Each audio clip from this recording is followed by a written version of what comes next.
किसानों को धोखा दिया।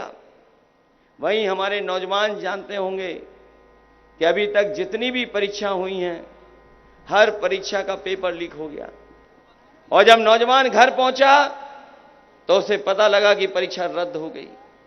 और जो नौजवानों ने परीक्षाएं दी होंगी वो जानते होंगे कोई एक परीक्षा नहीं रद्द हुई है। अभी तक भारतीय जनता पार्टी की सरकार में 10 से ज्यादा परीक्षाएं रद्द हो चुकी हैं। जो परीक्षाएं रद्द हुई जिसके कारण नौजवानों का भविष्य अंधकार में चला गया।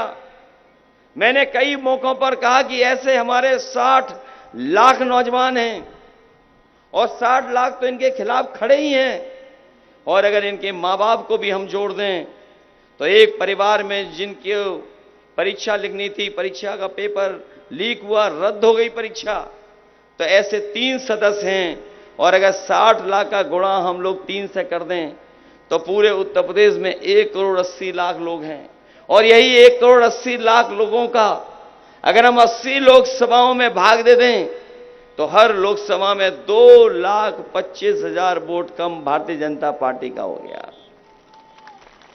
अगर 2,25,000 वोट कम हो गया तो बताओ भारतीय जनता पार्टी बचेगी कि जाएगी? इस बार बचने वाली नहीं है।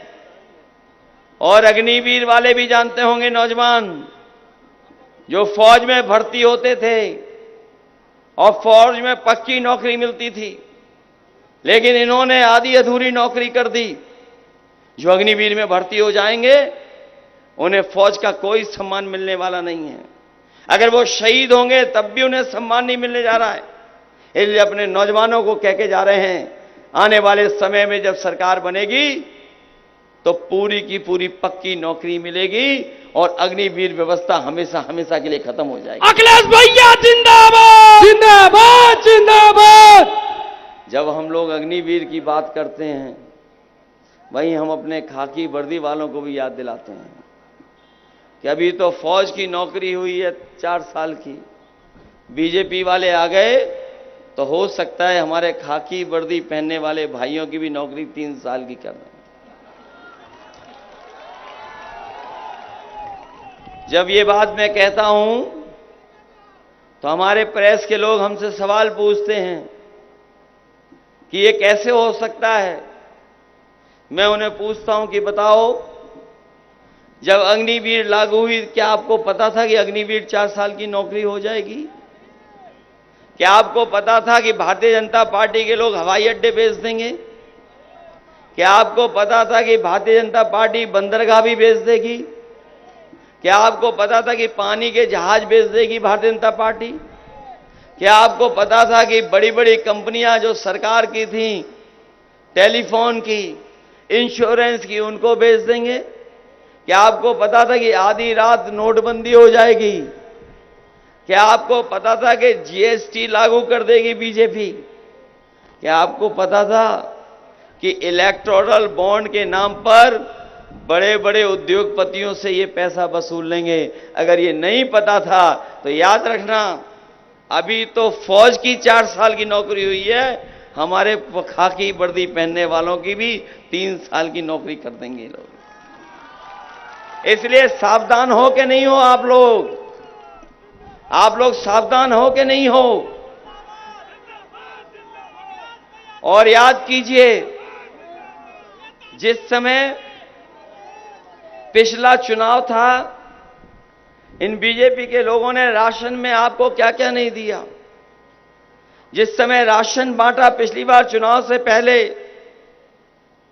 तो आपको रिफाइंड तेल भी खाने को दिया, दाल दे दी, नमक दे दिया। और आज हमें बताओ गरीबों को क्या मिल रहा है? बताओ हमारे गरीबों को क्या मिल रहा है आजकल राशन में? ये कौन सी नई चीज दे रहे हैं? ये लगता है ऐसी चीज दे रहे हैं जो पौष्टिक है।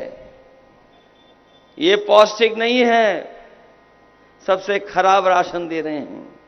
जिन लोगों ने आज लखनऊ में इंडिया गठबंधन, कांग्रेस पार्टी और समाजवादी पार्टी की प्रेस कॉन्फ्रेंस सुनी होगी, उन्हें जानकारी हो गई होगी कि कांग्रेस पार्टी और समाजवादी पार्टी के दोनों लोगों ने मिलकर के ये कहा है कि आने वाले समय में जब सरकार बनेगी तो राशन की गुणवत्ता को बेहतर करेंगे।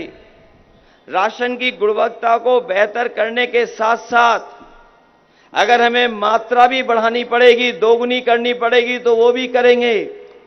और जिस तरीके से आप लोगों ने बाजारों में देखा होगा, पैकेट का आटा लोग खरीद रहे हैं।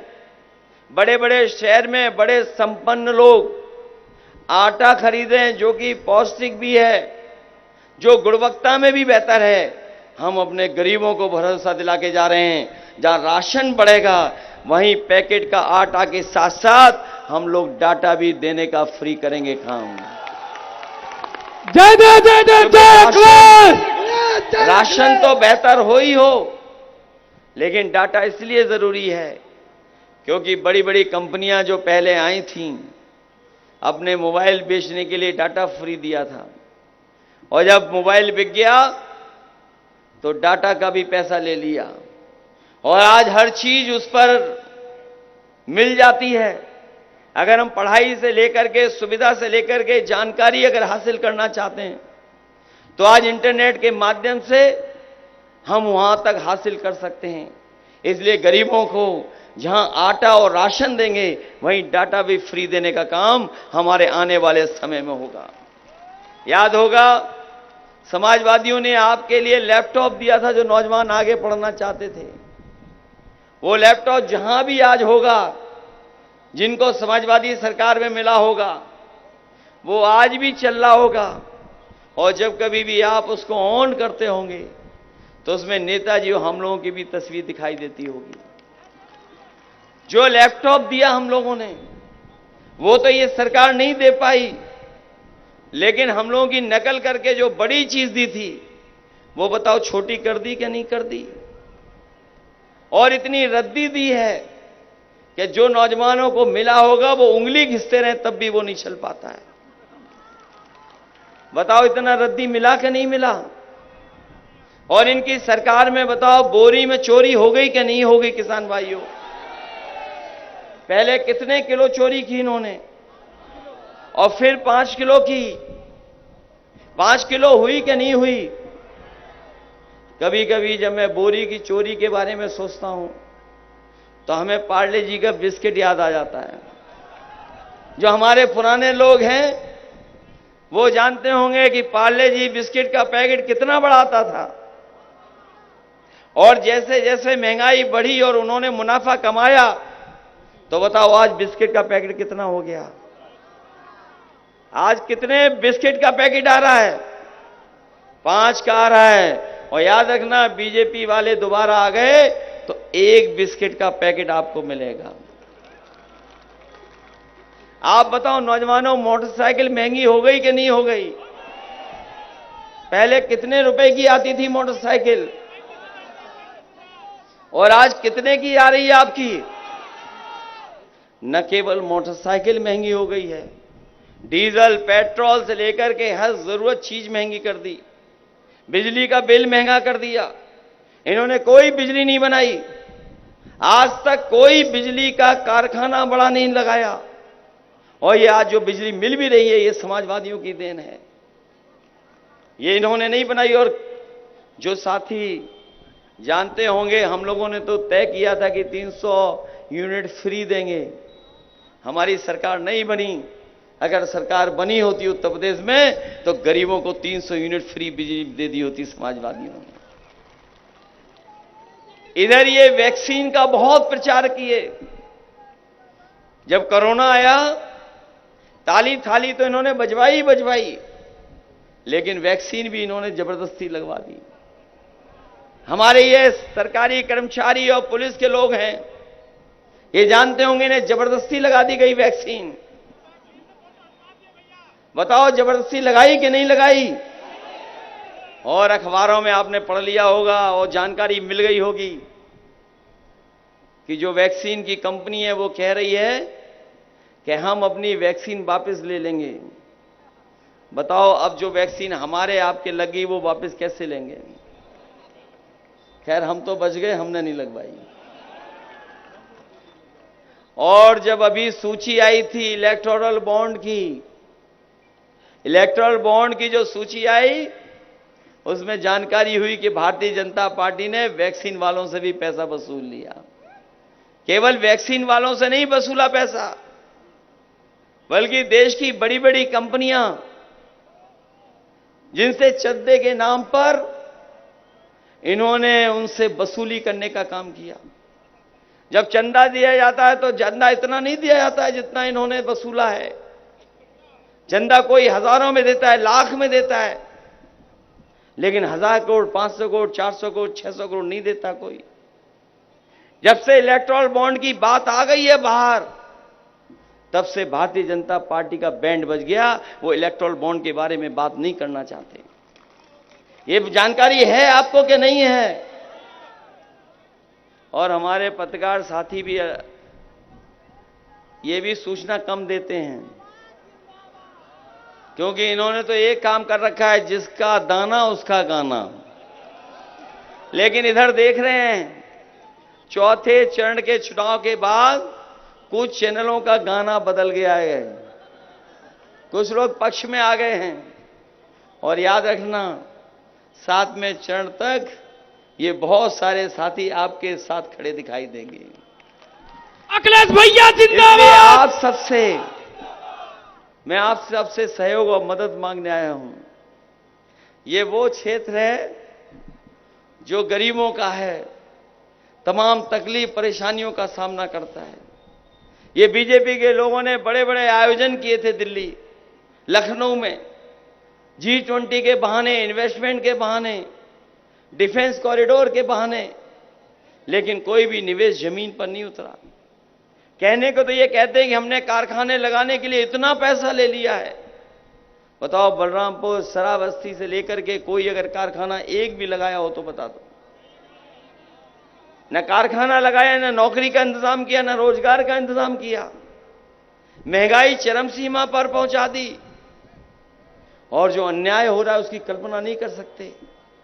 जो हमारे संविधान में बाबा साहब भीमराव अम्बेडकर जी ने जो अधिकार दिए थे, उन अधिकारों को भी ये सरकार छीनना चाहती है। जो बाबा साहब भीमराव अम्बेडकर जी का संविधान है, जो हमें न्याय दिलाता है, जो संविधान में हमें अधिकार दिलाता है, जो हमारे को सम्मान दिलाता है। और सच्चाई तो ये है कि बाबा साहब भीमराव अम्बेडकर जी का जो संविधान है वो हमारी संजीवनी है। आज इस संविधान के पीछे पड़े हुए हैं, संविधान को बदलना चाहते हैं, लेकिन हम जानते हैं जो संविधान को बदलना चाहते हैं उनको यही लोग, खड़े हुए लोग मैदान में, उन्हें बदलने का काम करेंगे। बताओ, संविधान बचाओगे कि नहीं बचाओगे? ये संविधान बचेगा तो हमारा लोकतंत्र बचेगा, लोकतंत्र बचेगा तो हमारा एक वोट का जो अधिकार है वो भी बचेगा। नहीं तो ये हमारे अधिकारों के खिलाफ काम कर रहे हैं। इसलिए इस मौके पर, जहां इतनी दूर हम लोगों के सुनने के लिए आप सब लोग आए हैं, पहले से ज्यादा वोटों से आप जिताने का काम करोगे। माहौल तो इंडिया गठबंधन का है। इंडिया गठबंधन का माहौल है कि नहीं है? बताओ, गिनती में हम लोग ज्यादा हैं कि नहीं हैं? और ये जब लड़ाई में कमजोर हो जाते हैं, घबरा जाते हैं, तो अपनी भाषा बदल देते हैं कि नहीं बदलते हैं भाषा? इनकी भाषा बदल गई कि नहीं बदल गई? ये लोग जो कहते हैं कि डबल इंजन की सरकार है, डबल इंजन, बड़ी बड़ी होर्डिंग लगाकर कहते हैं डबल इंजन की सरकार है। लेकिन बताओ, आपके बीच में इन डबल इंजन सरकार वालों का कोई विकास पहुंचा आपको? तो फिर किस काम का डबल इंजन? इसे इस बार हटाओगे दिल्ली वाले और लखनऊ वाले इंजन को, क्या नहीं हटाओगे? और फिर हमें तो लोकतंत्र बचाना है, संविधान बचाना है। जो हवा चल रही है, जो माहौल बन गया है, इनका, भारतीय जनता पार्टी का जो रथ है वो धस गया कि नहीं धस गया? अब इनकी गिनती कहां, नीचे जा रही कि नहीं जा रही? जो लोग ऊपर चढ़ रहे थे, सबसे ऊंचाई पे पहुंच गए थे, अब बताओ लुढ़क गए कि नहीं लुढ़क गए नीचे? जो कहते थे 400 पार, बताओ हार गए कि नहीं हार गए? और मैं जो माहौल देख रहा हूं, इस बार 140 करोड़ जनता इनको 140 सीटों के लिए भी तरसा देगी। इनको 140 सीटों से ज्यादा मिलने वाली नहीं है। इसीलिए अपने पुराने उस पे आ गए। बताओ नकारात्मक राजनीति पे आ गए कि नहीं आ गए? वही पुरानी घिसी पिटी कहानी सुनाने लगे कि नहीं सुनाने लगे? इनके डायलॉग हैं बिल्कुल बकवास के नहीं है। ये चुनाव है विकास का, ये चुनाव है हमारे आपके लोगों के भविष्य को बनाने का। न केवल हमारे आपके भविष्य को बनाने का, बल्कि हमारी आने वाली पीढ़ी का भी भविष्य बेहतर हो, उसके लिए चुनाव है। मुझे पूरा भरोसा है कि आप समाजवादी पार्टी के हमारे दोनों प्रत्याशी विधानसभा और लोकसभा इनकी मदद कर करके ऐतिहासिक वोटों से जिताने का काम करोगे। अखिलेश भैया जिंदाबाद जिंदाबाद जिंदाबाद। लोग सोचते हैं कि हमने टिकट काट दी थी। हमने टिकट नहीं काटी थी, जो जुड़ा हुआ तार था वो जोड़ दिया था हमने, टूटा हुआ तार जोड़ दिया था। अखिलेश भैया जिंदाबाद भैया जिंदाबाद जिंदाबाद। अब लोग समर्थन में हैं कि नहीं है? ये चुनाव बड़ा चुनाव है, ये छोटा चुनाव नहीं है, देश का चुनाव है कि नहीं है? इसलिए आप लोग लोकतंत्र बचाने के लिए और इस भारतीय जनता पार्टी को दिल्ली और लखनऊ से हटाने के लिए एक एक वोट साइकिल के चुनाव चिन्ह पे डाल देना, तभी जाकर के इंडिया गठबंधन की सरकार दिल्ली और लखनऊ में बनेगी जाके। बहुत बहुत धन्यवाद आपका।